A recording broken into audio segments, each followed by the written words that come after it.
Ladies and gentlemen, ATDF everything in that shelf presentation.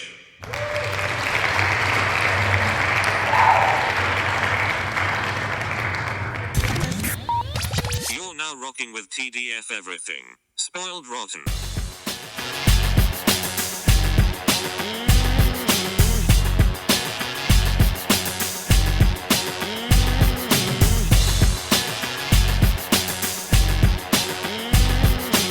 Spoiler alert. Welcome back, everybody. Hey. It's me, Daniel, And this is Ben on Spoiled Rotten. on that shelf. Boom. We're doing Falcon and the Winter Soldier, One World, One People. That's got to be Finale. Yep. One world, one people. I still have the old title in my notes, so that's embarrassing. What's the old title? Truth. Like episode 5. I see. I don't even remember. Oh, the old episode. I thought you meant the original. Okay, I thought there was supposed to be a different title. I see. No. All right. A lot happens. So a lot happens. Basically, that's right. It starts on the GRC vote. I don't even know if it's their building, but they're voting in New York. Carly sees Sam fly by, and she's like, "All right, he's here," which kind of starts everything off. Mm-hmm. Bucky's on the ground, and he's approached by Sharon Carter, who's using the Black Widow like face mask thing. I'm glad that technology comes back. Yeah, I thought she was going to use it more, but whatever. Yeah, that is weird. I mean, I like the explanation of like, relax, nobody's looking for me. I'm like, okay, I like that right away, that they don't have to. Like, no one would think use they it too much. Yeah. But one of the biggest things is, especially in this connected universe, I appreciate seeing some of the old technologies come back, because of the idea that it's just like, well, why wouldn't you use that again? Especially like being familiar with like Skrulls coming up next, right? The idea of like, oh, people are just gonna shapeshift, whatever. The Black Widow original thing from Civil War or Winter Soldier was like one of the best things ever. So to see that come back in Sharon was like the best. And I guess it explains how she like came into the city, and then when she's there, I guess she doesn't need it. But I guess it's just more she got past all the checkpoints. I try not to think about that too much. That to me is like a Dark Knight Rises situation where it's like, I feel like that explains it away. If she's got that on, you don't have to worry about Dark Knight Rises style thing. You could just be like, oh, she just didn't have the same face. I agree. It was just one of those things where I'm like, okay, I guess that's a bit easy, but there you go. She got in, and record timing too, because Sam was like, I called in some help, and there she was right away. So because he's like, wait, is that Sharon's voice? And Bucky was like, yeah, unfortunately. Anyway, he smashes. It's my background. He smashes through the window, and we get the first good look at the Captain America suit. It's fairly comic book accurate. I can't actually speak to anything that looks different than when he has the suit in the comics. So I'm glad they committed to that. It looks definitely wonderful. Striking. Yeah, it's a very striking, especially because of how bright the white is. Like, I don't even think Steve ever had it that way. No, so interesting. Yeah, even Steve's. It's interesting to me because, like, I would say the flashiness of the Captain America outfit from the comic books was adapted into the MCU in a way that muted everything, that it wasn't made a joke out of. But this, it leans into that comic book accurateness to the part where it's like, do I like this? I mean, obviously I like the fact that he's like, yeah, this is his suit and this is what he can do. But I'm like, the aesthetics of it, I'm like, I'm pretty sure. Well, I will be 100% sure that there will go through a redesign on subtle aspects through the next kind of time we see it, Captain America 4. But I don't know. Do you like the suit? Yeah, it's fine. I think the idea is he's doing it very. It's not muted. It's a statement, right? Like, he is Captain America. I know he didn't create the suit. The Wakandans did, but yes, it is like, as soon as he starts walking and people are like, wait, who are you? And he says, I'm Captain America. And it doesn't seem like he's saying it the way John Walker was, which felt like John Walker was trying to convince himself. He is very confident in the fact that he is Captain America, which is exhibited through the bright colors and it doesn't look like he's trying to hide or look inconspicuous. He is Right. You can't miss him. So it's one of it's one of those things where it's nice to see that, like, I guess the mirror opposite of like what the intention is for there, like the original. Well, I guess that can't be said to be true, because the original, when he was doing the shows, when Steve Rogers was doing the shows, that was like exactly what, as bright and comical as it was supposed to be. So I have to retract that part of it. But yeah, it's wonderful for grabbing that attention. It is fantastic for that. And then Batroc and Sam fight. That's I don't really have anything to say other than they certainly fight.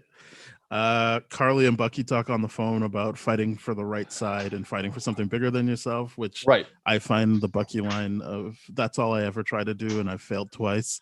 Yeah, that was very interesting. And he's like, "You're gonna remember all the people you kill, so don't go down that path." Stuff like that, which ends in her being like, "Well, if that's how you feel, you should sit this one out." And he's like, "Obviously, I'm not going to." And then I guess she recognizes, "Well, you've wasted all this time. You've given us enough time to get phase 2 of our plan going, which is getting the hostages out in those like SWAT vans." Yeah, I like how everyone does come down on Bucky for that, because it's just like, especially Sharon Carter's like immediately like, "Damn it, Buck, you had one job." Yeah, he just biffs it immediately, and I'm like, this is hilarious. But I do like that it was because he was trying to talk her down and not fight her. He was correct, like, and we're gonna get to that because I actually got really angry watching the New Rockstars coverage of this, and I was gonna write them, but I was like, whatever, it doesn't matter. But I was a little not impressed with their coverage of it too. We'll talk about that more. I would say it seems pretty insidious. I don't even think it's like a mistake. It seems very reckless and purposeful. But anyway, I think But anyway, so this is the first thing of what I feel like they've been threading through the whole time of they actually understand Carly's issue. And so instead of trying to punch it out of her, they are trying to reason with her.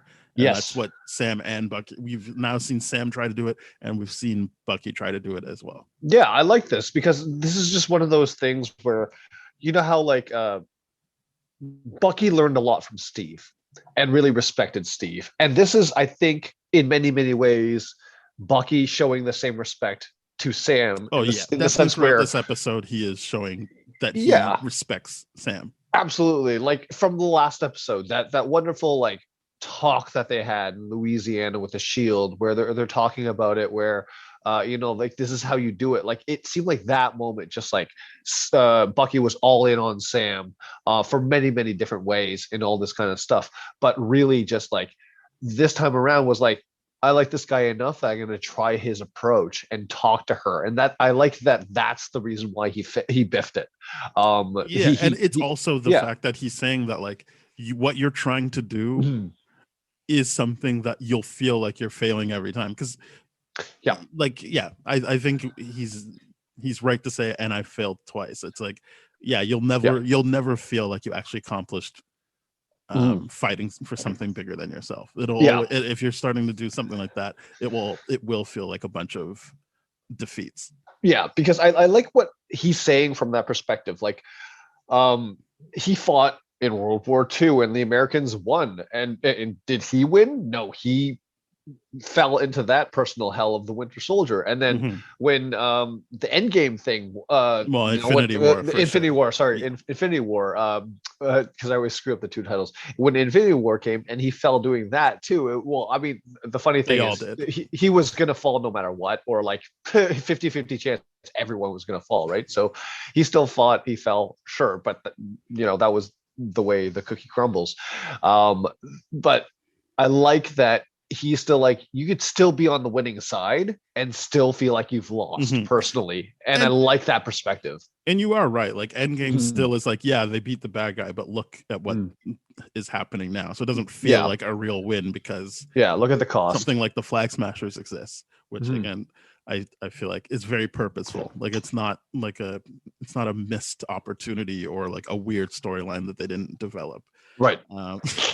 But anyway, I agree with that 100%. That review of it, I'm glad you brought that up too, because I Yeah. really did not like that approach or that take to it. It's like, ooh, like just because there was no Yeah, well, no, we'll get to it. yeah. I Oh, sorry. Yeah, okay. I don't want to yeah, rush there. Yeah. Okay. I have a lot of opinions, and I'm sure you do too. But Yes, I do. we'll get there. Anyway, so yeah, then we see Bucky chase after the hostages. It's the line you said of Yes. Sharon being like, "Oh my God, you had one thing to do," and instead of fighting, Mhm. Sharon just puts on like basically like I know she said what's like mercury something, but she melts a guy's face. Like Yeah.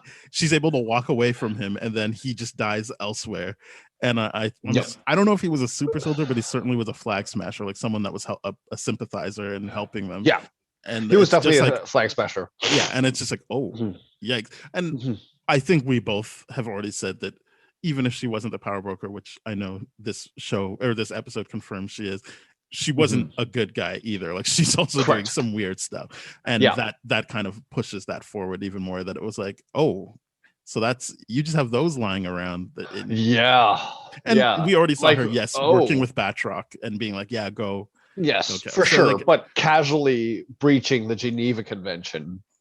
Cool. That's great. Chemical warfare yeah. miniaturized in a van. Like, Yeah, she wow. says, I guess she called it mercury vapor amongst other things. Amongst other things. Yeah. I like how she did not fully admit to what Mhm. it was, because it's like, hey, Sam, I took him out. And like even Sam was like, how'd that happen? Yeah. Because I'm assuming that Sam was under the impression that this guy was a super soldier or had the super soldier serum or something like that, or wasn't Yeah. sure who had the super soldier. It wasn't like condescendingly like, you're a woman to like, I genuinely thought it was that No, perspective. I think Yeah. he was realizing like, oh, we all have a lot of work to do, and you've already got Yeah. yours done. Yeah, how did you do yours? Um, And I like how she doesn't fully admit it, because it's like, yeah, she broke bad by the end of this. We'll see. We'll speculate more on that later. yeah, But that's kind of why I'm rushing it's- all through this, because I do feel yeah, like now we can the have some time speculation at is the much end, better for sure. But yeah, the helicopter rescue. I know this happens over a period of time, but I just as a concept, I wanted to discuss it all here. Yes. It was cool that he kind of now he has two Red Wings, but like that he used Red Wing, and it reminded me of Tony in Age of Ultron, where he's like, hey, scan this building, does anyone own it? Okay, buy it for me. And then Yep. he feels fine about breaking it, because he's like, well, it's my property now and no one was in there. And this one is, hey, check if anyone has any flight training. Yeah. And it's like, yeah, one person. And I get people might be like, oh, that was too easy, but I'm like, he would have figured something else out if they didn't have the flight training, because you see that he's able to use his rocket boosters to like lift things up and stuff like that. Like, yeah, I just like that it was like he's a thinking person as well. Like it wasn't just like, all right, just rushing in there. It was like, oh, okay, someone will be able to take over. All right, let me. And then it forces him to have to work with someone else who wasn't initially part of the plan. So I thought that was really cool that he. Sorry, I agree in the sense where I feel like he really just it speaks to like his ability of like, hey, I'm just going to help you help yourselves. If you're able to do it, I'm just going to do that instead of doing it for you. I just really like metaphorically how that played out in the sense where, hey, you can do this. Cool.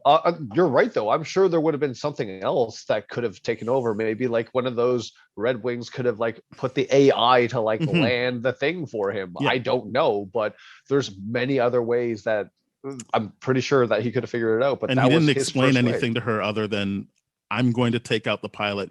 You can take over in 5, like on the count of 5. Like it was like, yeah, he wasn't like, look, do you understand what you're doing? Like, he's just like, I know you have flight training. I'm taking out the pilot. So you know what to do.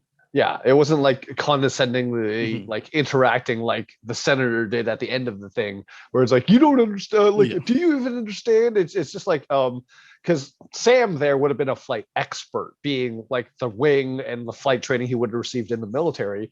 Sure, he could have done that. Well, he did say he never said planes. Yeah, so I think it was always just it was always the you're wings. right. Yeah, you're right about that too.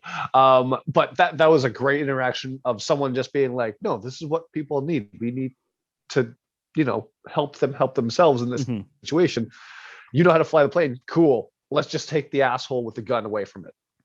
That's wonderful. I like that. And I know a bunch of stuff happens before that actually happens, but I just think as a sequence that was really cool, and that is the end result, is that he gets the pilot. I even like how he used the shield. Like he's made it his own thing, and it's really cool.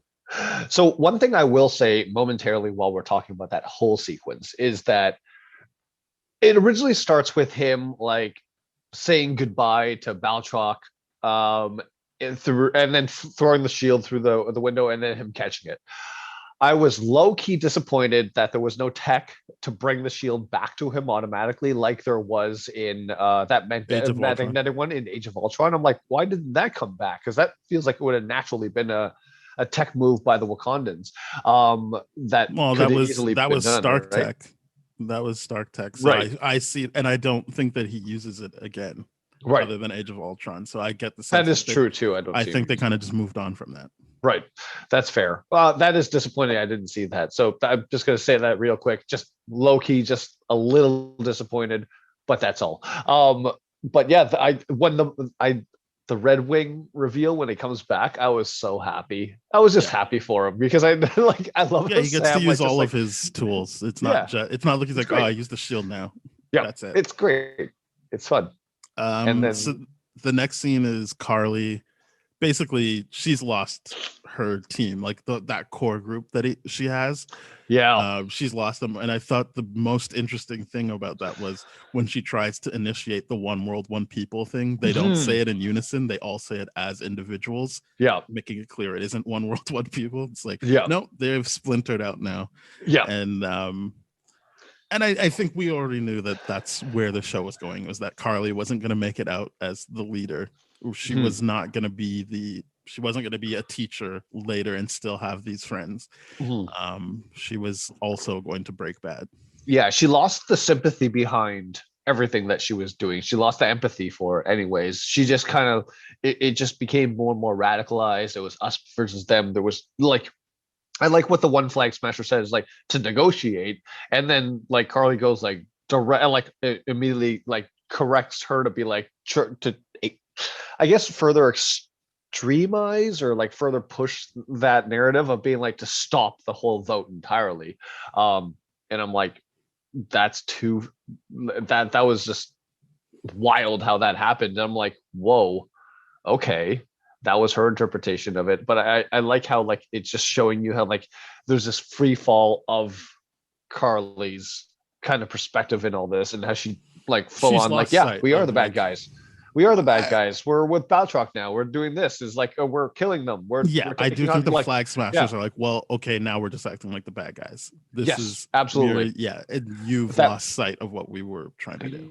Yeah, that moral compass of it was moved, right? Like like them as a whole was like, hey, you're becoming something we don't want to go down to. Which is why I don't get people like Eric Voss being like, they weren't the most interesting villains. I think MT said that, and I'm like, I don't understand how you think this isn't interesting. That like, it's the Vulture, except for that it's everybody is on board, not one person. It's like, and then you see how it's the Zemo thing talking about like you have, and it's not that the idea has become a supremacist idea. It's she has started feeding into her own lionizing of herself, and she has become corrupted by this stuff. And it's not that every one of them did, it's she did, and that is a sad thing for her, and it's a tragic thing, but it's not like oh, like I don't know what they want. It's very clear what they want.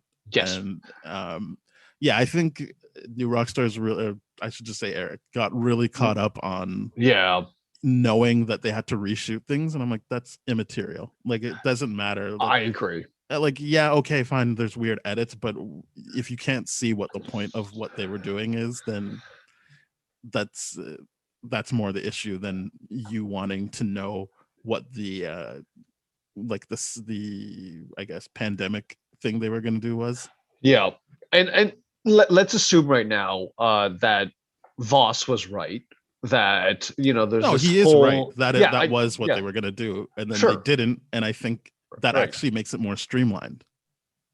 I agree with that 100%. I think the only thing that it just muddies up is that like was it a vaccine or was it the super soldier serum that they were stealing in the beginning? In the vaccines. I get like, that. They took a shipment of vaccines that had serums in Right. them as well.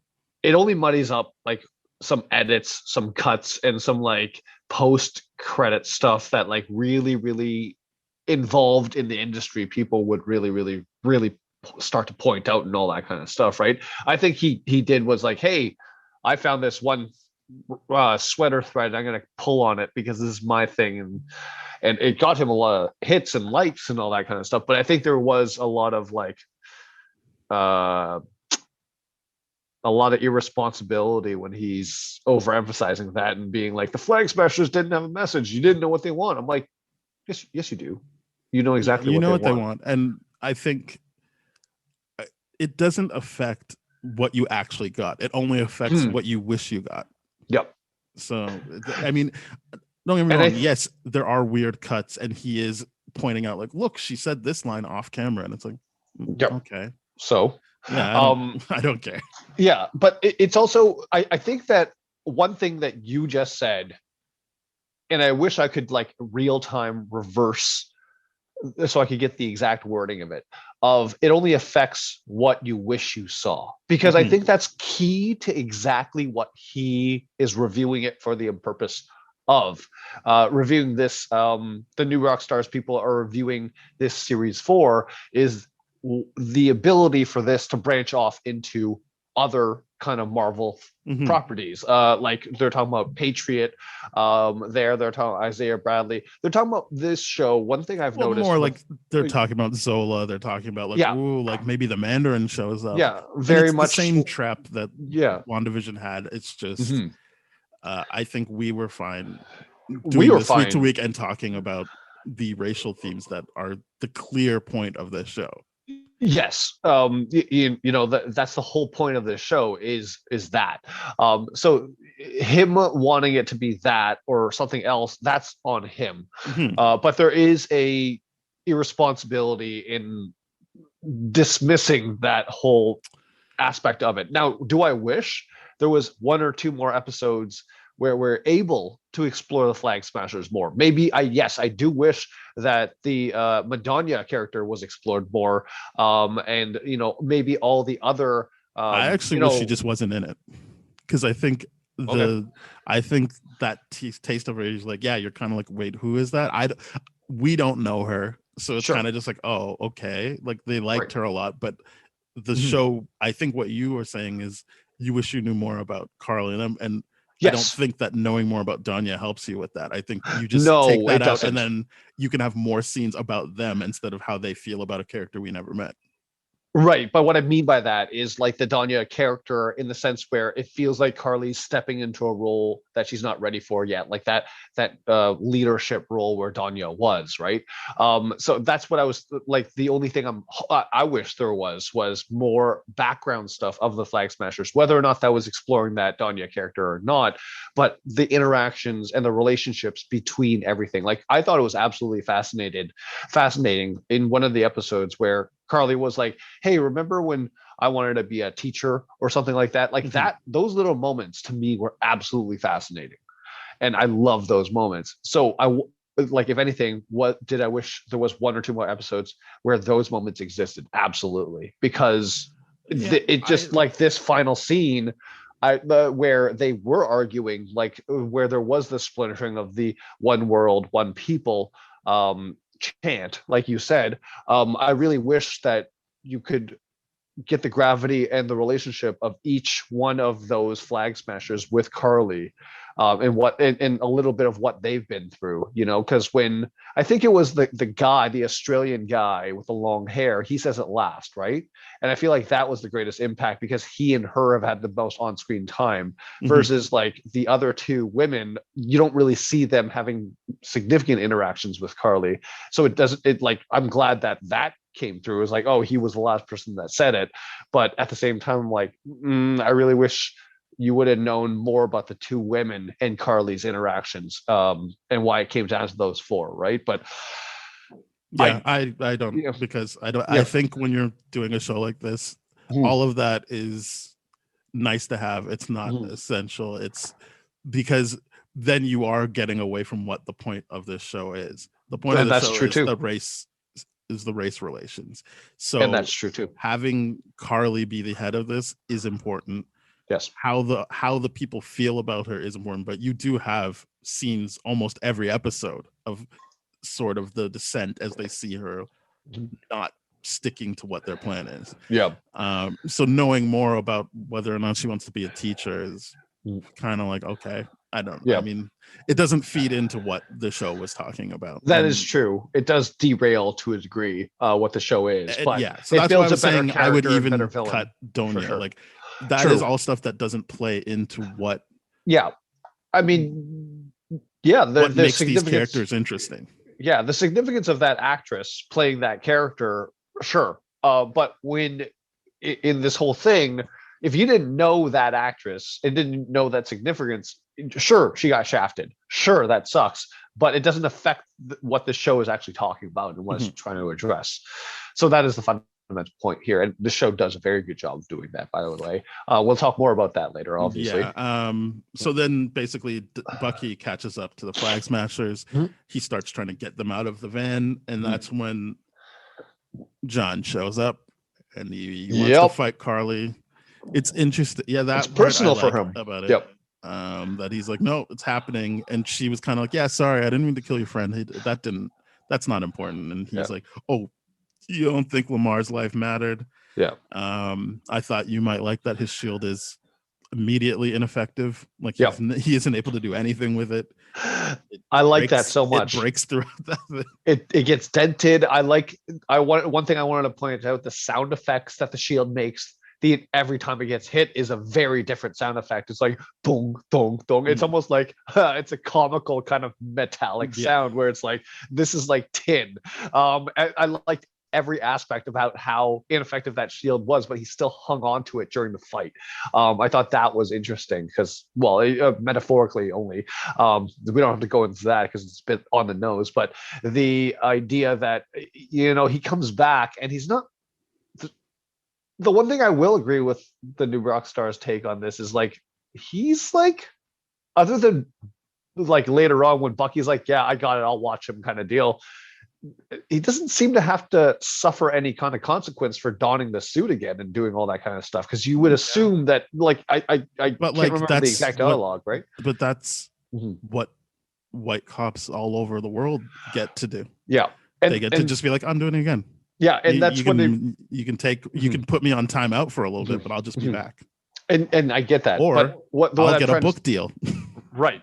And what I'm saying by that too is that his inability to point out that double standard or being like, oh, it's because he started off with I'll agree with them, and I'm like, Sorry, I'll agree that they pointed this part out. Sorry, I should have been more clear about that. Allergies are terrible. They're right to point that out, but they missed the mark in that double standard of it. Is like, yeah, he wasn't received immediately. Bucky, everyone's watching him, but it's in the direness of the situation where they're like, well, we can't put you in handcuffs. We can't deal with you right now. What else can we do? I think they just completely misread what's happening with John, but I will get to that later. I think this scene doesn't really get into that because he is still looking like the crazy guy that wants revenge. Right. And I'm glad Carly beats him. And then basically during this fight, Bucky gets a hero landing, and I know it's his first in the show. I don't even know if he's ever had a hero landing before, but I don't think we've seen it. But I do think that is like, this show did a great job of showing you like, oh, this is how he becomes a true hero and not just some like I mean, the trauma is still there. I'm not saying it's all gone, but I'm saying he is able to be more than that at this point. He's not he's not a merc anymore, basically. Yeah. He is thinking for himself. He's doing his, I appreciated the fact that you pointed it out because that was a very nice symbolic moment for Bucky. And I was like, he deserves that. He deserves that now. It's good times. So I'm not trying to say, and now he's perfectly fine. I'm saying that like, I think through the help of having that therapist and the talk with Sam, he has a way forward now. And I thought that was cool that he gets the hero landing in this episode. And they don't spend too much time on it, but it's like a clear hero landing. Yes.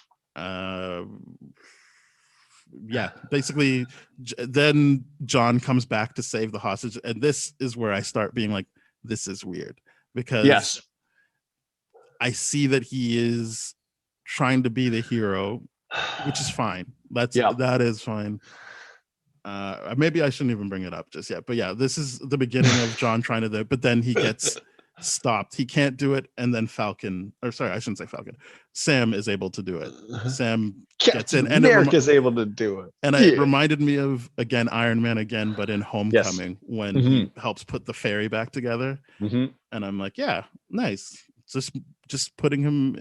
I know people don't like Iron Man. I really do like Iron Man. Yeah. I don't mean the movies. I mean, I think people think that character is a dick, but like, I like him, and I like that Sam gets to do better versions of what he did. Like, he's not scolding anyone while he's doing this, or even the helicopter thing. He's not trying to like talk people through it. He's just like, you got this, good, let's go. And then the same thing with and obviously he doesn't have a suit like Iron Man to help with the strength stuff, so it is more of a feat for him to be able to do it. Yes, because we saw how hard it was for even someone with the super soldier serum to do it. I'm glad you pointed that out, because I'm so sure I know the discussion that we're going to have about this. A lot of people are praising him for being like, see, he's a good guy. At the end of the day, he made the right decision. What I saw, are we ready to jump into that now? I don't want to jump into that yet. You can start, but I think what you're. I'll let you say what you have to say. I don't want to cut you off, but I do think there's going to be a bigger conversation later. Yes. But yes, I think you're right. People see that and they think this is the show saying he's a good guy. Yeah. What I saw was him thinking there's a PR opportunity, and that him learning from the mistake he made last time is like, wait, people are watching, and I better make the right decision to redeem myself as opposed to get my personal vengeance. It was a calculated PR move to me. Yes. And thank you. There was not redemption whatsoever. No, that's not redemption. And I think, oh God, I feel so gaslit by thinking that.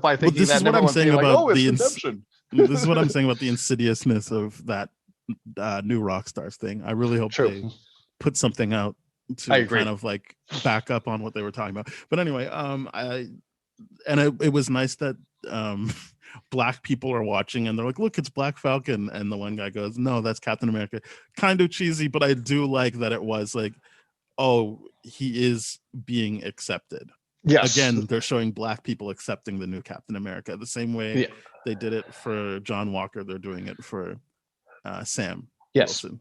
I will agree with the cheese in that scene. The cheese is heavy, but one thing I do like about that too was that it pointed out generational things. It was like this is the older guy saying like, that's the Black Falcon, and the young guy being like, this is how cheesier it gets too.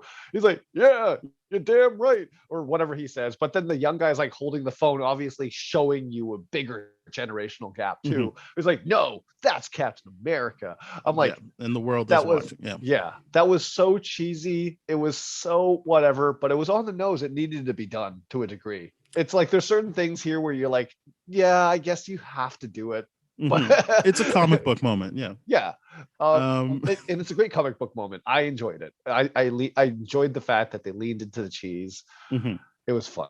Me too. This is the first time Carly and Sam actually face off, and I like that she was like, wow, you of all people bought into this bullshit when she sees him all dressed up. I did like that he's saying, I'm trying something different, you should too. Because yes, in that moment, you know that it means a lot that he's trying something different, but that's him making the statement, like that's just the words, and then we'll see later on what he means by trying something different. But that's not going to matter to Carly, because as I said, I think you need all different ways of fighting this fight. So you do need the Carlys, and then you do need I think anyway, you do need icons like Sam, but they can't just be the icons. Like they can't I won't put anyone under the bus, but yeah, they're just, you need someone that actually does want to do things differently, and not just say they're gonna do things differently to get public appreciation. Yes, and I do I think agree. that Sam follows through on that in many ways in this episode, but we've seen him do it throughout this show, that he's going to operate differently. Yeah, I agree. I think the new Rockstar's take on this is completely missing the mark, because it's just and it comes in wake of the Maxine Waters comments too. It's just like completely missing the mark. It's like, no, this is just really, there needs to be multiple different fights. There needs to be, when something is fundamentally wrong, there needs to be different fights, especially when the fight has been so tough for so long and now people are starting to listen. And maybe it's a relay race type thing of like, you start off with things and you pass it off, but like it isn't just this is the one way to do it. And I think we really are building up to this new Rockstar thing. But anyway, but the thing is too, like, civil disobedience is so important, and there's so many different versions of that, and that's what this show is trying to show you, is that every part of like, there's many aspects of civil disobedience that play a role in the greater theme of getting actual societal change to happen. And the take that, oh, so you let the Flag Smashers win? No, well, no, they're, like they said themselves, their cause is greater. Their cause is greater than themselves. The Flag Smashers themselves lost, but the advocacy for the actual what they were fighting for, which is fundamentally correct, got through. And I think they missed the entire mark, and it pisses me off so much that they actually arrived at that conclusion. I'm like, what the hell? I don't like that. We will get there. Trust me. Sorry, I'm just that angry about it. I'm that angry about it. Me too. I knew that we would be talking about that a lot. And I think the one thing that I don't feel like they really talked about, and I get it, they're doing it like right away after they watch it. We have the benefit of having a day for it to sit with us before we record. But one thing that did continue to suck throughout this, and this is where I start getting upset about how John Walker's treated, is that Sam and Bucky kind of just are okay with him. Like it sucks watching him run around with them, even like just the visual of them standing next to him. And I do like that they put a little bit of attention to it when Bucky is like, because John just runs off and Bucky's like, hey, don't worry, I got him. Like, I've got an eye on him. So it does show that they don't fully trust him, but it's still kind of like, he's still going to banter with them later and like get to be a part of the win. And I don't like that part. I didn't like. I hope the idea is that, like, by nature of being superheroes, you will just stand next to a bunch of shitty people, and that's that. And then you just have to be doing it differently, the way Sam and Bucky are going. It looks like they're going to be doing it differently, but it did suck that it was like, John gets to be a part of this, and like, they never say anything to him. It's just between Sam and Bucky, where it's like, well, we don't trust this guy, but like, whatever. We'll keep an eye on him. I liked a lot of the things that the show does to very, very concretely show you that he is not accepted, but he's like, it's one of those issues that, like, any enemy of my enemy is my friend kind of deal, right? And I think that's a very, very important and I guess they ran around with Zemo as well. Like, they will work with people if they need to. I just was like, meh. I think it's an enemy of my enemy situation, because even then, the whole both Bucky and Sam are so in tune that, like, looks like they split off, and then like Sam looks at Bucky, and Bucky immediately is like, I got an eye on him kind of deal. And even the final moment when, let's assume that they created the app scheme together to trap them, like Bucky and John work together, I still like the fact that, okay, cool, you quoted Lincoln, really? Like, his disapproval of like him quoting Lincoln, it's like, it's great man, great quote. He's like, yeah, not from you though. I still don't like that, because that's them joking around. That's him. That's how he joked around with Sam earlier in the show. I agree. That's how he tries to joke around, but it's like Bucky is just like, no, not a joke. I don't like this. Stop taking this. Stop trying to be chummy with me right now. I didn't see it. You didn't see it like that? No, I don't. His delivery doesn't seem like I'm being serious. That delivery was, we're joking around now. I see. It's like, I genuinely, I'm annoyed by you, but it's the same energy he would give Sam. See, I genuinely thought it was like, hey, no, man, don't do this. But at that point, it was just like, ugh, whatever, get away from Yeah. me. No, I think that was a misstep. I think Mhm, that I was see. a fumble. Mhm. But yeah, maybe that just speaks to how well those two actors got along. Yeah, But that was the wrong take to use if they were trying to convey what what you think yeah. they're conveying. That's the wrong take. Fair enough. I do agree that it's jarring to see him alongside everything. I'm just like, why do you get to stand next? No, no, man, you can't be. Yeah. No, don't like that. Well, Considering all the things that he did and what he's here comes involved with. another awkward thing. Yes. Sharon and Carly have a showdown, and Yes. yeah, Sharon is power broker, which I'm not like, how dare they? I'm just like, it seems like there was a lot of unnecessary things, and I knew Rockstars did talk about that, like the whole fight Yes. she had in Yep. the one that we really liked, because it showed like, oh, this is the female character, and she's the one saving everybody with Yep. brute force. And then you're kind of like, yeah, like, why would she be alone on that? And why I would she think- kill the power broker? Well, I mean, sorry. Why would Selby. she kill Nagel? Why would she do these? Or why would she lead she them didn't to kill Nagel? Sorry. yeah, Why would she lead them to? Like, they raise a lot of good questions about that whole power broker reveal, and I got to agree with a few of their points. But yeah, that was the only part of the show where I'm like, yeah, that seemed a bit lazy. I'm like, didn't like it didn't that. it seemed lazy in terms of the execution, but it's not Yes. like a bad plot point. It's just like, Right.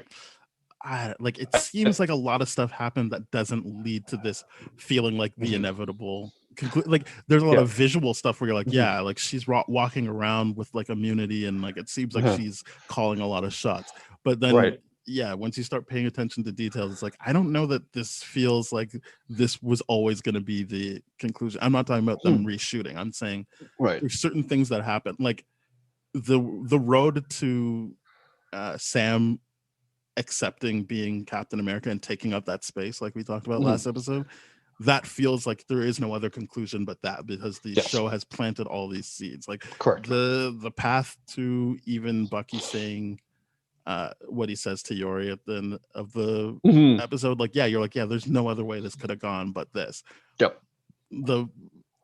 You could have left a lot of stuff out and been like, oh yeah, I guess she's just the power broker, but they put stuff in and you're like, that seems fumbled. That doesn't seem to all come together, but it's whatever. And I think I like the moment where Carly is like, yeah, the difference between me and you, Sharon, is that you want to control the world that hurts you. I just want it to change. Like, it's what we talked about last episode. It's not that she wants a voice and wants to help she be a wants part control. of whatever. It's like, no, I just want it to be abolished and we go back to where people didn't have control like that. And so I think what's interesting about that is she has lost her way, but that is the original virtuous part of what she was doing, is that it was like, yeah, this was the goal, was to break down these power structures and have people working together. It's a very clear like I don't remember what you call it now, but like it's just clear, like that's what she wants. She got away from it, and you can see how, if you're hanging out with Sharon Carter, the power broker, and stuff like that. But yeah, that I like that she stated one final time, like, this is the difference, like, we're not all the same here. You're trying to like manipulate. I'm just saying, let's stop that. I do like that. Even like when the rest of the Flag Smashers had that moment where she's like, where that was that splintering, she's still like, no, I'm still true to what we were doing. And she's just like been radicalized so much, right? She's basically the Wanda and the Petrov, this kind of thing. But in that sense of she still makes that distinction. And she points out that she's like, no, you want to control the world because you are mad at it. I want to just free it up for people and let everyone do their thing. Yeah, it's not. It is. Yeah, there is no different. Like, there is no, I want a seat at the table that's controlling things. It's like, no, everyone should be at the table. So it's not. It is this is bigger than us fight. This is not like this is a win for Flag Smashers. We did it. Yeah. I also like the idea that it, even in the name of the power broker, no, you still just want to hoard all the power, just like everyone else. The senators and everyone that is a part of that tier. You just want to hoard the power for yourself. You're afraid of what happens if you get it out. And Sam, we'll talk about that when Sam makes his speech later on. But it's that is fundamentally the thing. It's like, no, you're doing the exact same thing everyone else is. You just want it for yourself. And that's an important distinction. Yes. It is, the manipulation versus freeing it up for everybody. So then Carly tries to fight Sam, which I love that everything he does in it is just a defense. He doesn't do any offense during this, and he's constantly trying to talk her through it.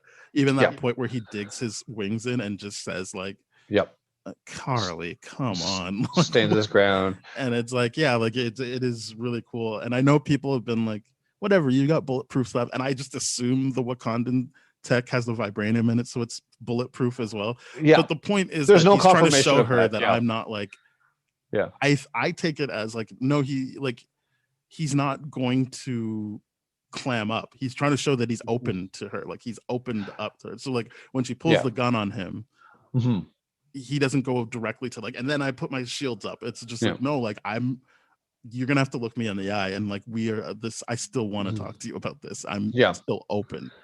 So one thing that scene really triggered a good throwback memory to me was exactly Steve versus Bucky on the helicarrier, and Steve being like, I won't fight you, I'm with you to the end. Even it reminded me of that moment, right? Steve like throwing down the shield, being like, I'm not going to fight you, and Carly having the exact same thing, and her frustration being like, no, you're supposed to fight me back, kind of deal, so to make this easier on me. But I love Sam in that moment. Is a fantastic moment, and one of the biggest things, I like how symbolically he keeps taking a beating, and then she says, stay down. I think it's that wording. I think, like, no. And then the delivery of the line "no," I think is symbolically so important of just like civil disobedience. It's like, no, I won't do what you tell me. I'm gonna keep fighting. I'm gonna keep doing this thing. I'm gonna keep doing this because what I'm doing is right. I love that so much, and I love the symbolism of it all, and it's fantastic. It really, really is. So then it's that scene where I was genuinely surprised that she actually pulled the trigger on him, but then Sharon gets her and kills her, and then she kind of says sorry, and I'm assuming she was saying sorry to Sam, but I was also like, she's holding on to that necklace. Is she saying sorry to Dunya more than she's saying sorry to Sam? Oh, I didn't notice that. Because she's like, at first I thought she was holding the bullets, like, haha, she thinks she killed me, but it looks like she's holding on to a necklace, and it's like, she's saying sorry and looking up, and you can take it as she's just saying sorry to Sam. I think she's done with Sam. I don't think she cares like how he feels. And I don't think she wants to say sorry to him. I think she genuinely is like saying sorry to Donya, because I do think it's her recognizing, I really let this get away from me. Like, I am not honoring what Mama Donya was doing before. Wow. I did not read it that way. That's genuinely interesting. I want to believe that much more, because even though her and Sam have a very, very special relationship in this, I like the way I read it was like, hey, Sam, you're still the only one that sees me as a person. Like, even I think she recognizes that even my flag smashers don't see me the same way, but you're still the same person, still trying to help me, still trying to save me, and all this kind of stuff. They're nowhere else. I'm alone right now. That's how I interpreted it. And then to say I'm sorry to the last person trying to fight for her, that's how I interpreted it. But like that necklace thing, that's a great take. I that's very interesting. I like it. Well, either we'll see or we won't see. But yeah, that's kind of, so then Sam takes her away, and he looks like an angel. And I'm not smart enough to know what kind of imagery they're trying to invoke. They're clearly trying to invoke some kind of imagery. All I got was, he looks like an angel. I just want to say archangel, like an archangel, like a holy kind of imagery, like building up like maybe reminiscent of gospel aspects of whatever. But yeah, that was know. very, very that's that. And so now very we're finally gratuitous. at the big speech where I think Rockstars is gaslighting and purposefully boom not yes getting the point. I think it's on Correct. purpose. So basically he says, you're not asking the question why someone like Carly would come.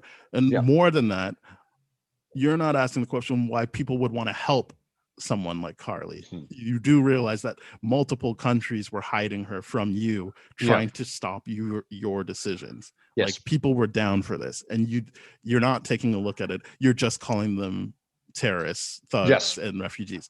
And then New Rockstars like, yeah, like so terrorists just get to win. I'm like, so you're just doing the same thing then. You called them terrorists and completely missed the point where it's like they're not the problem.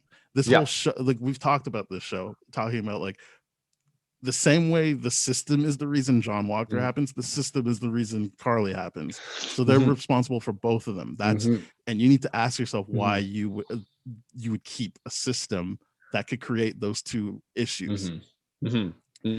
And for them to be like, oh, so just you get what you want if you're violent, and I'm like, what the fuck do you think we're watching here? We're watching comic book movies. They're violent all the time. Yeah, you, like heroes and villains are did the Avengers the just ask Thanos to like unsnap or like? Yeah, it's like no. they didn't sign a petition. They didn't say like we as a union have decided that we do disagree with your direction.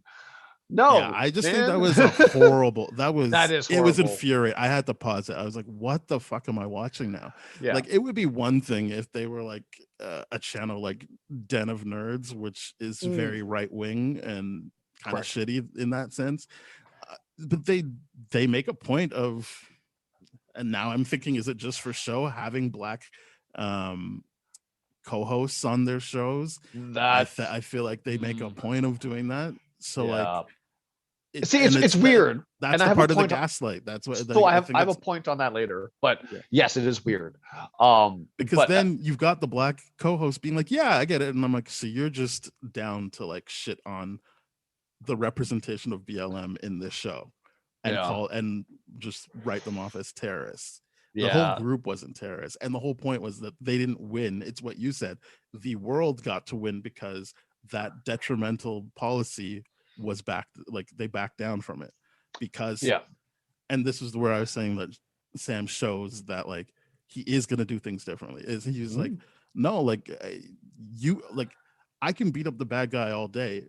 You guys are in positions to actually help, and you're not doing it because you're not paying attention to what people actually need. You need to fix that. Like, and I'm going to tell it to you to your face. Yeah. It's not going to be like, I don't know. Like, how can we work around this thing? He's talking to them head on about like, no, these are the issues and you're not thinking about it. And you are like, I know that they acknowledged at least that he said, you know, you don't want to see what Carly 2.0 is.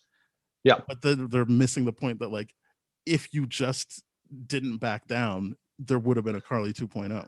Correct. I think they're completely missing the point here, and they're oversimplifying good versus bad here in this regard. This series is definitely showing you that good and bad is not an easy discussion. I mean, let's take the side that won as good. Let's talk about the history that the show puts in your face about what the good side did.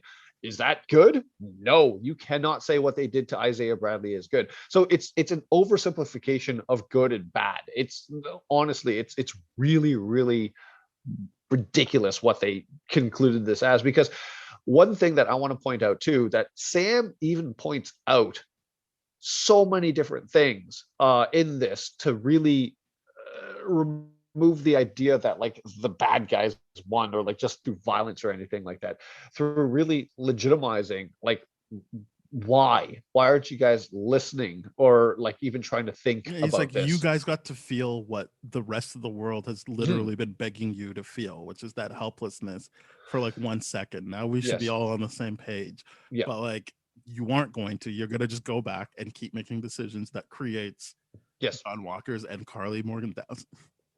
And then the thing too is, this is the part that annoys me a little bit too about Voss's conclusion in this, because if the pandemic subplot, which is true, we're all agreeing, like, yeah, that probably was part of the show and it could have been delivered differently and all that, like whatever.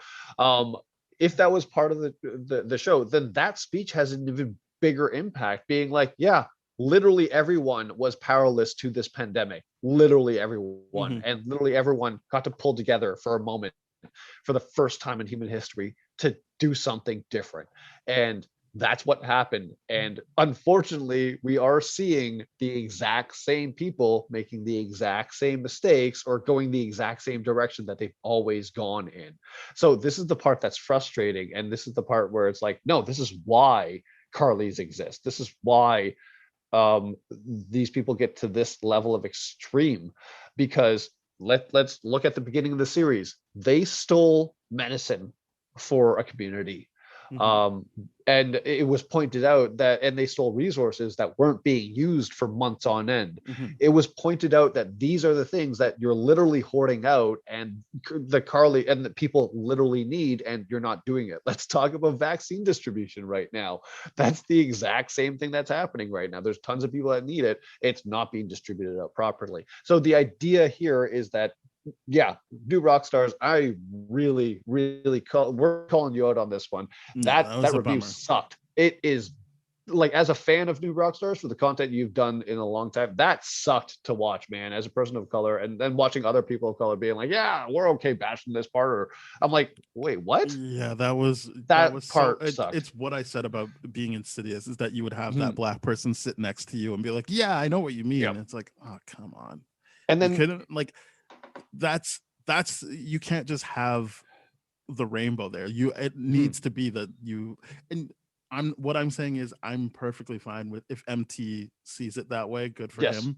Yes. I think that's unfortunate, but like, if that's how he feels, that's how he feels. Yeah. Maybe you need someone who isn't going to agree with you on that. And that's the point that Sam was also making. It's that difference of opinion that helps you get to a better choice. And also who's in the room too. It's not just different opinions, but it's who's in different lived experiences. If you're just gonna have MT to be there to be like, hey man, I'm right here with you, cool, then that's not cool. That's not cool. That's not doing what you think it's doing, or it is doing what you think it's doing, and that fucking sucks too. Yeah. And here's the one thing I will point out really quickly. You said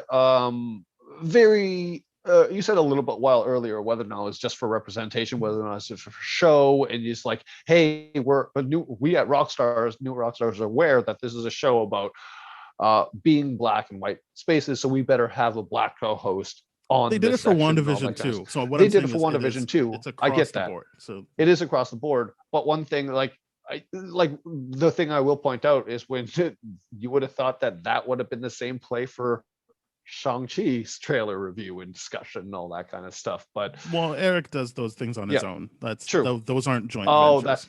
That's just his on his own. That's not just the New Rockstar stuff. And okay. MT did the Space Jam one. That's like a singular person thing. I see. Oh, okay. So it's not New Rockstars as a conglomerate, I guess. No, well, I mean, but yeah, fair enough. I mean, is at New Rockstars, Eric Voss does the trailer breakdowns. Yeah.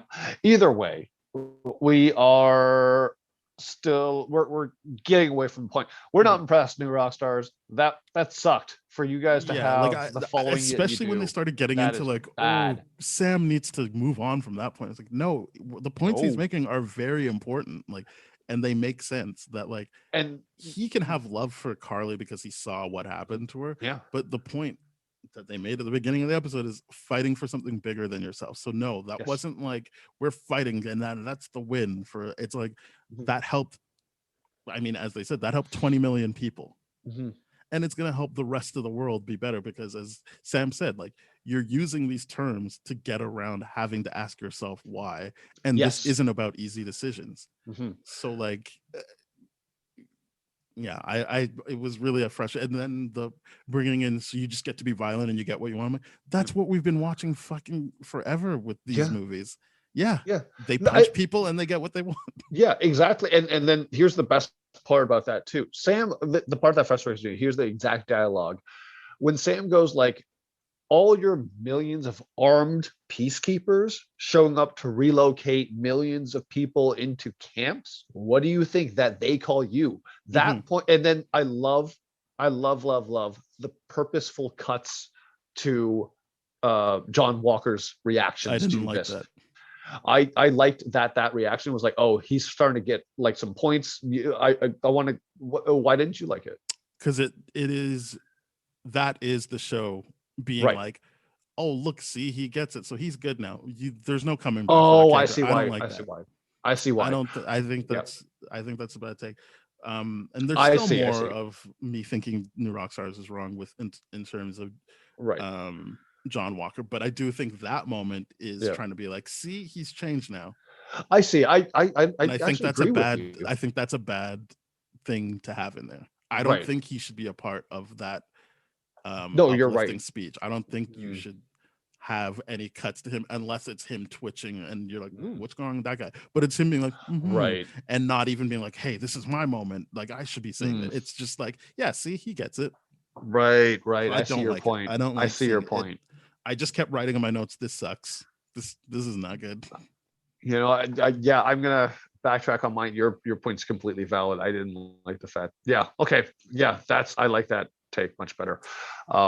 Yeah. Screw John Walker. Screw him. Yeah. We'll talk more about that later. Yeah, we'll get back to him. But one thing I really liked is, yeah, obviously Isaiah, Sarah, Joaquin, they're all watching. So again, it's the world is watching moment, but for a good reason, to see that yes, Captain America, and it's not even, I know it's a speech that probably Steve would have said, but it's a Sam speech this time. It's not visuals of him beating someone up. It's him trying to actually affect change with words. And I really like that they're seeing that. But yeah, I think we got into all the stuff. Yeah. But yeah, basically I just said I hate seeing that Sam nods to John when he's done, kind of like, true. All right, true. as you are. Fair I enough. hated seeing that. Yeah, I did not like that. That was the moment where I'm like, oh, we're just all gonna get along now. That I don't like that even for a moment. I don't and like Sam tells Sharon, yeah, don't worry, I didn't forget about getting you your pardon. Yep. Then the Flag Smashers get blown up by Zemo's butler. And Yep. what I liked about that was just the visual of Zemo. I'm assuming that's him still reading Machiavelli, closing his book. I think so. Putting it, no, he doesn't put it down, but he closes his book and then goes back to rest. Like he's like, well, my job's done. He's smug. Because I like that payoff of that one bit of dialogue from Wakanda, where the Wakandans like got him, or where he's like, I don't have any intention of leaving my work unfinished. And the moment where he did that, I'm like, yep, I guess your work is finished. Unless, what are you gonna do about Bucky? That's the only question. Yeah, and Sam asked him about that, which he kind of left. Yeah, but yeah, seems like he's done for now. Yep. He was like, yep, great, they're dead. Yep, got them. He can rest. I like that moment, by the way. That was a fun moment. So then we cut to Val, and she's kind of like, "Oh, cool, Zemo killed him. Couldn't have gone better than if I planned it." Yeah, our friend Zemo. That was very interesting. Our friend Zemo. So I really like that she's like, "Or did I plan it?" No, maybe I planned it. Like that's good. Only weird thing is, it's a scene between these two women, and his wife only says one thing throughout that whole thing, and you're kind of like, this time Val isn't even ignoring her. She just doesn't get to say anything. And I know that's also because Val sucks the air out of the room. It's all about her. But I was just like, can't she say something? Yeah. And so this is the second tier of me being like, I don't get what you're doing, New Rockstars. They're like, see, he just gets to be U.S. agent. I'm like, why would you see that as a good thing for That's him? not a good thing. This is him working with a slime ball. Yeah. Val, like, it doesn't matter what you know about her from the comics. I know a lot of people say, oh, she's Madam Hydra, but that was always a double cross, and she always works with S.H.I.E.L.D. She's a good guy. But it doesn't matter what she is from the comics. Doesn't matter. Right now, all she's we know slimy. about her is she's slimy. She's slimy. And she did the microaggressions in the last episode of ignoring that black woman and like putting her back to her. She's not good. She also was kind of like, hey, good for you for killing that guy. I don't understand how your takeaway is. And then they just let John be like USA. I'm like, well, one, you're ignoring the fact where cops come back all the time. Yeah. They do. Like almost every time you hear about an issue with a cop, it's not their first issue. It's just now we're being able to fill. It's like, yeah, they had like 8 complaints here, and they had to say, like, it's like, yeah, he's gonna keep coming back, and now he's working for the clear bad guy. Yep. So that's not a redemption arc. That's not. It's not redemption whatsoever. It's just even says reinforced. It's the same thing, but in black, like as if black is ever represented. Like, oh, good. And then the idea where he's like, I'm back. Yeah, they seem to really like he's delusional. He's delusional. He's very delusional, and it's already like this episode has shown you that he's very, very much willing to acknowledge the truth, but lie to other people about it. Yeah, he does twitch. I like the fact that he he acknowledges that Carly was the one that killed Lamar, but he's willing to lie to Lamar's family about, I got the guy that killed, just to make himself look good, to comfort them, or to be like, oh, I know what this black family needs right now is like, they need me to be their savior. I'm like, okay, buddy, no, that's not what they need. No, not at all. So there is this writing idea that it's a happy ending if the character gets what they need. It's usually a sad ending if the character gets what they want. Yeah. John got what he wanted. That's not what he needs. Oh, I see. He wanted a shot. Fair enough. No, what I'm saying is that is a sad ending. That's not an uplifting ending. The way New Rockstars is trying to like play. Oh, I see. As a writing thing, you would give the character what they want if you're trying to imply like that's sad that is it's and it's not to say like you get what you need, so it's a sad. It's like, seeing Bucky. I won't get into the next scene, but like, seeing Sam become Captain America isn't necessarily what we want. It's what he needs. It's to take up that space and to feel confident in that. Yes. John Walker getting a second chance to be a superhero isn't what he needs. No, it's what he wants, and that's a sad ending. That is not uplifting. That's not a redemption. He's working with a bad person. Yep. Who even says, like, when things are about to get weird and we don't want a Captain America, maybe we need a U.S. agent. All of that reads as we're going to do things in a bad way. Yeah, well, we're going to be slimy about stuff that's going to happen coming forward. That's exactly what it reads. The only reason anyone justifiably could be excited for that reveal is because they're like, oh, I'm excited about the stories that this could possibly tell. But if you're telling me that you're like, oh, this is redemption for John Walker, I'm telling you something different. I'm telling you, oh, you got to look at something through an anti-racist lens, because that's not okay what you just said. Mm-hmm. That's not okay at all. This is all part of the point. Like, oh, maybe you should wait a bit before you put out those episodes, New Rockstars. Yeah. Or have someone very, very, very much okay with disagreeing with you and not making it a happy discussion, because this doesn't need, nor should it be, a happy discussion, because it's a serious one. Yeah. So then finally we get to the point where Bucky comes clean to Yori, which is nice. Loved it. He gives a goodbye gift to his therapist saying, I finished the book, which I thought was a very clever thing. And thanks for all the help. So he is like, she did help him on his way. And then he, even later on in the montage, sees Yori like back where I would imagine they always were, which I was like, oh, that's nice that he's still able to enjoy things the way he used to. And I'm hoping the idea of him seeing Yori outside and not like staying home crying is that like he has a bit of peace now that he knows what happened to his son, as opposed to like having that thing of like whatever, like what happened, or well, what could I have done? And it's like that. It doesn't mean he's happy. It's the same thing as Bucky. It doesn't mean he's cured now. It just means he has a way forward because he knows what happened. As someone with a very if not on the nose lived experience of what that feels like, that is a fundamentally huge thing. It's not like if like, I'm not going to talk about this publicly, but if I was given what Yuri was given, it would allow me to move on. And that's a very important thing. And I feel for Yuri's character so much because of my own lived experience. And it is, I appreciate so much like the idea there that Bucky is no longer using Yuri to make himself feel better for his own comfort. I like the fact that Bucky has accepted, listen, I need to stop being selfish. I need to give him the truth so that he can decide what he wants to do with this relationship.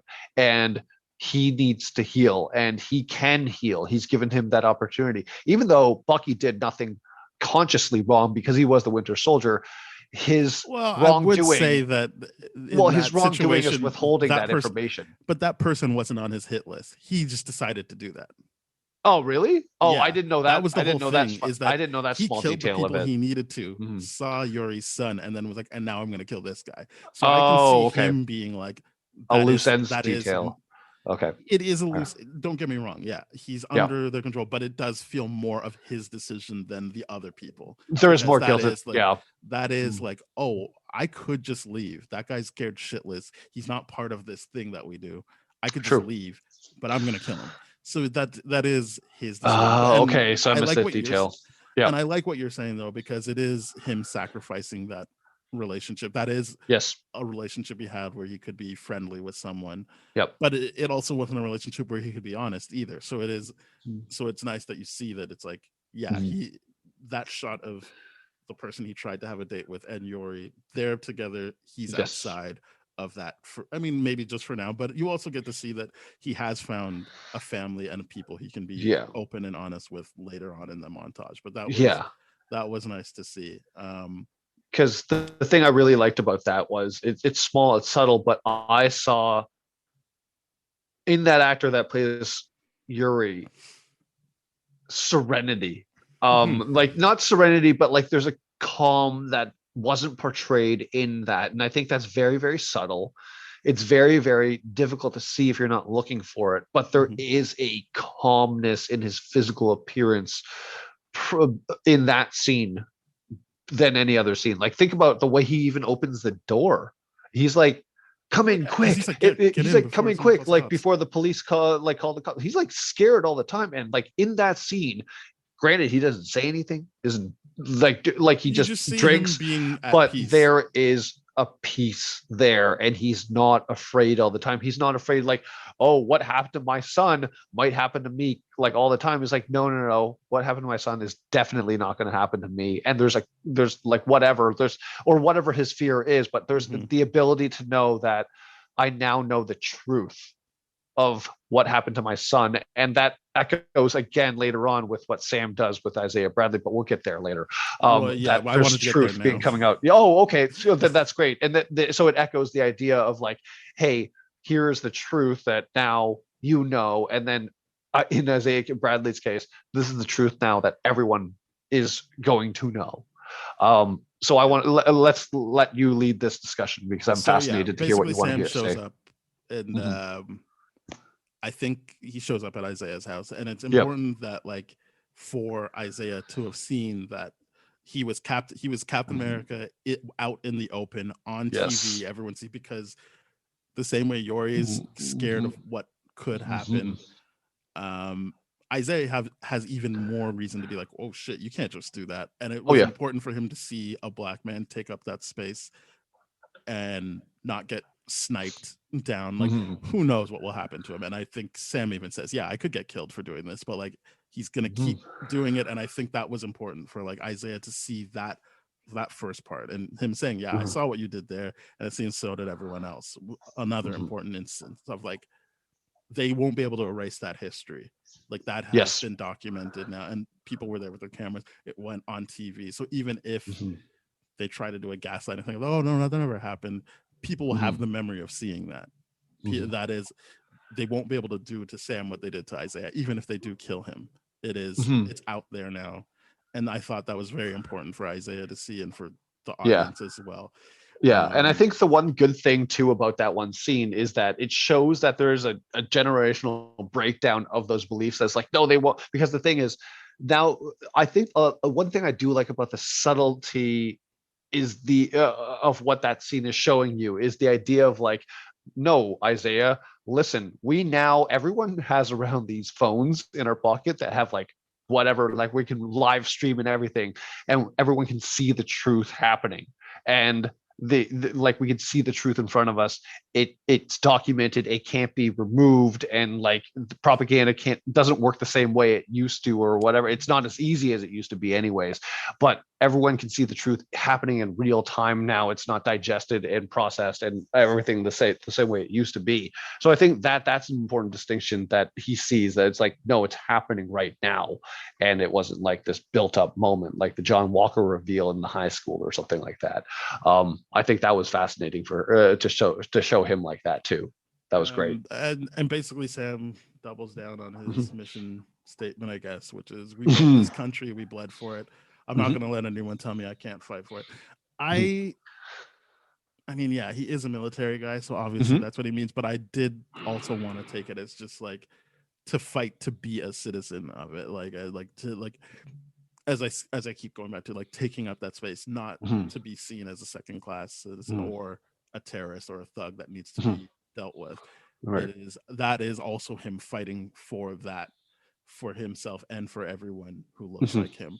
I Mhm. think that was important as well for Isaiah to hear. And I like that he was kind of like, ah, you almost had me, like whatever, man. I That's like that bullshit. too. But like basically all of that happens, and then Sam does an amazing thing where Yes. he obviously it's not as vivid as being on TV as Captain America, but he Right. puts Isaiah in the Captain America exhibit so that some of that legacy can be restored. It So obviously isn't all the details right. because there's no visual. I mean, there can't be that many visuals of it. They probably did a lot to get rid of that kind of stuff, but Mhm. he has a monument to him and to show the precedent. And I thought that was really nice.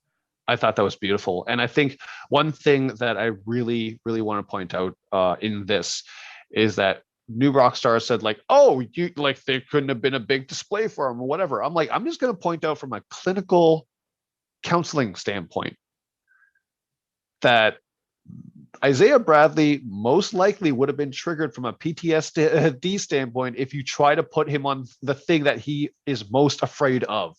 If you try to be like, oh, let's put him up and make the world see, and this is his truth now, he's probably scared shitless that someone will snipe him down, that Hydra agents will do whatever, or whatever is going to happen. So the small, low, personal level reveal to him, to me, was so much better than making a The big only stage and reason I show would out of push it. back on that is Yeah. I think this episode in particular points to fighting for something bigger than yourself. I Yes. think that is the piece that Isaiah would want, that even if they did try and snipe him out, he's Mhm. not erased. Like, yeah, he's not living anymore, but they have a He's monument to him acknowledged. now. He's Yeah. been acknowledged what he did for the country, what he Yeah. did, what he had to sacrifice Yeah. is in place now. Mhm. So no, I don't think he's like, and now you can kill me. But I I also see. think that Yeah. you saw examples of people being able to not have to fear anymore Right. because of the actions of Sam and Bucky. Yeah. And I think that is a moment of him being like, that is the catharsis of like, Mhm. I don't have to worry anymore. Like whatever Yeah. happens, right? Like he Yeah. could be killed, Yeah. but it isn't going to be like, and then this all goes away because I'm not here to talk about it. Mhm. The one thing I also will point out, the safer, the thing that you just said about feeling safer and the immediate impact is that in every scene that you see Isaiah Bradley in previous to this episode, he's been inside. It's been dark. He's been shut inside. This time, it's a very, very, very, very distinct thing for me to see him greeting Sam on the front porch outside gardening in the sun. That to me was like, Well, he's in oh, his backyard. He's even more hidden, actually. no, but like, yeah, no, I get that. And when he starts gardening, but when he greets him in the beginning, he's on the front porch and he's like on the sidewalk, being like, oh, he's like he's not That was Falcon last anymore, but he's episode. still black or something like that. No, that was this episode. I just rewatched Oh, it. He okay. greets Oh, him on the you're front saying porch. Oh, Yeah, he was on the sidewalk. I don't think he was he's on on the the porch. Yeah, sidewalk, and I then see what he's you're talking about. Yeah. and then he's like he's not Falcon anymore, but he's still black. Mhm. Like, but he's on like that visual, like for me to be like he's on the front, like on the sidewalk, like he's not in that fear He's of like out and if they about. Yeah. see me they'll kill me. Like that was a huge distinction to me. I was like, that's great to see that part of it, but then to see the hug and him cry, oh man, that this finale made me cry like 3 times. That was one of them for it's sure. really well done. Yeah.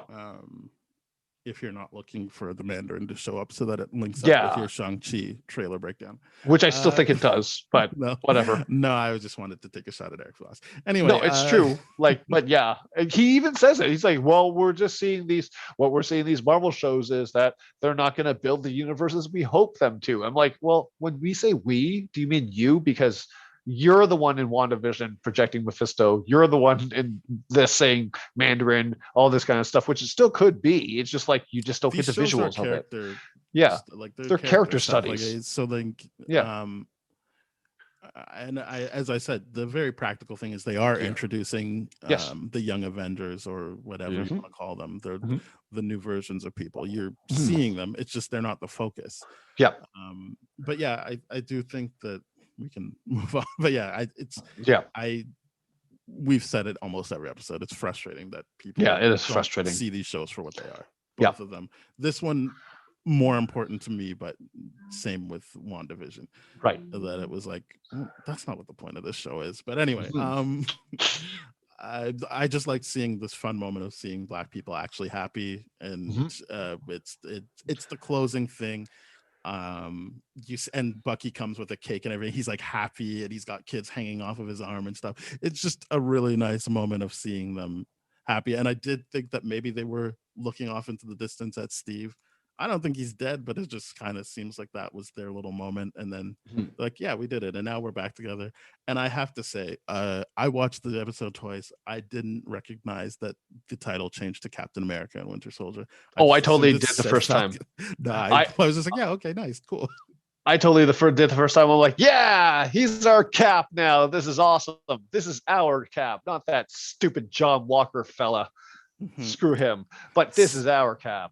Love it. And then it goes to the post-credit scene, which is Sharon getting her pardon and her job back at the CIA.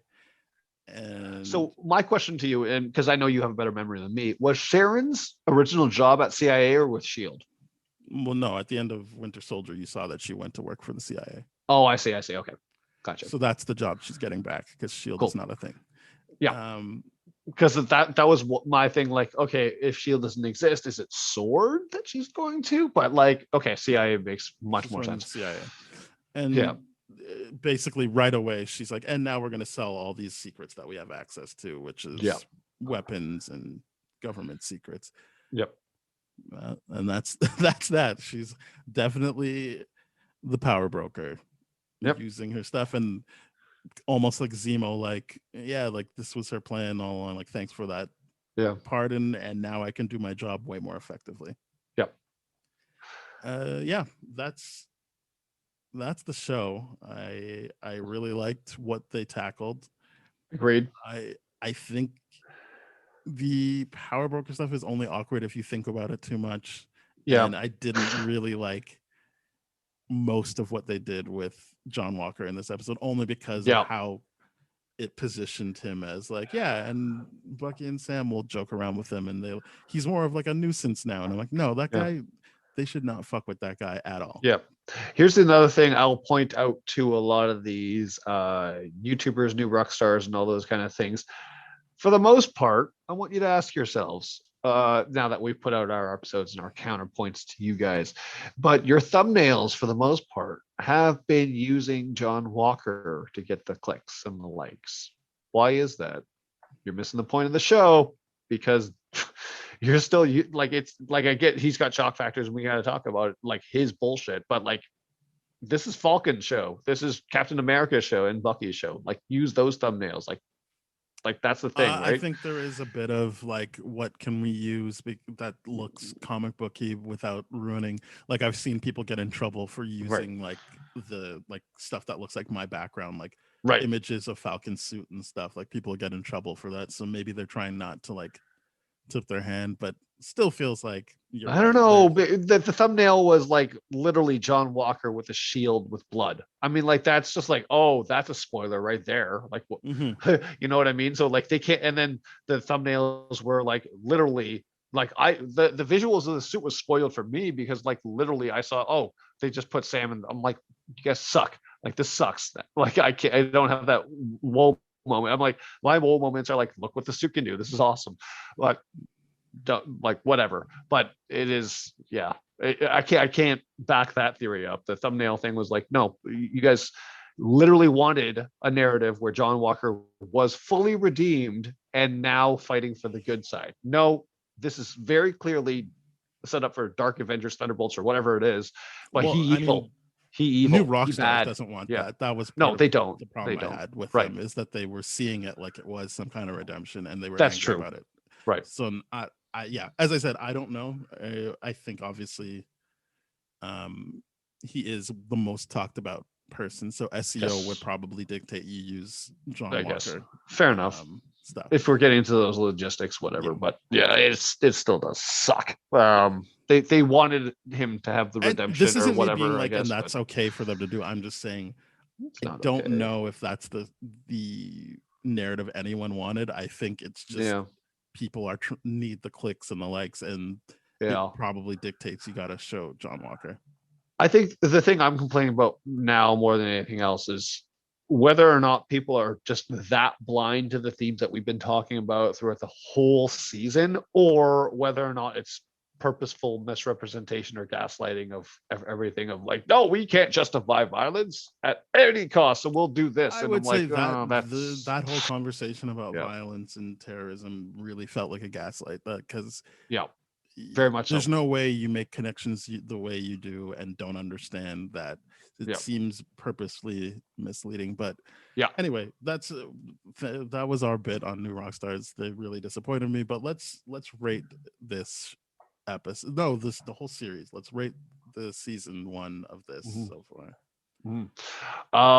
Due to technical issues and them having to rewrite and COVID stuff, this factors in, but it's still an 8.5 to me. Yeah. Well, 8.5 for you. That's cool. 9.5 for me. I think the fumbled Sharon and John in my eyes, but what they talked about was way too important for me to be worried about. Oh, you cut weird and you've got people saying things offline, because I don't care about the vaccine stuff at all. The show, that's a MacGuffin, and that's not the point of the show. But anyway, that's why there's content like ours out there for people like us who enjoy that aspect of it, and there's content like New Rockstars for people who enjoy that. So it's all good. Speaking of other content, as you said, we're part of the That Shelf Podcast Network, so please head on over there. They've got great shows like Bad Gay Movies, Black Hole Films, Changing Reels, Composers, No Budget Nightmares, and great theme song, and more. So please, head on over there. If you'd like to hear older episodes by us, we are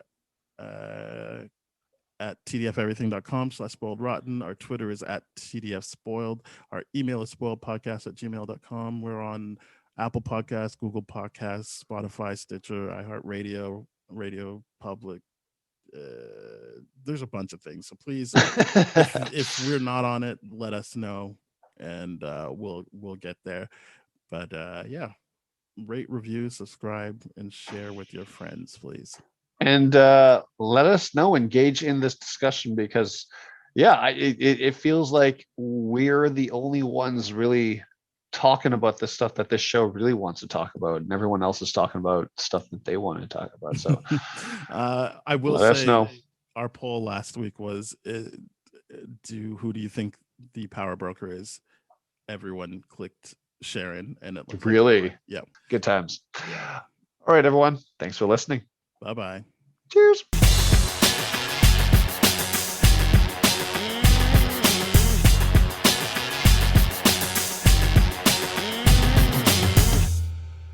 This has been a TDF Everything production, brah.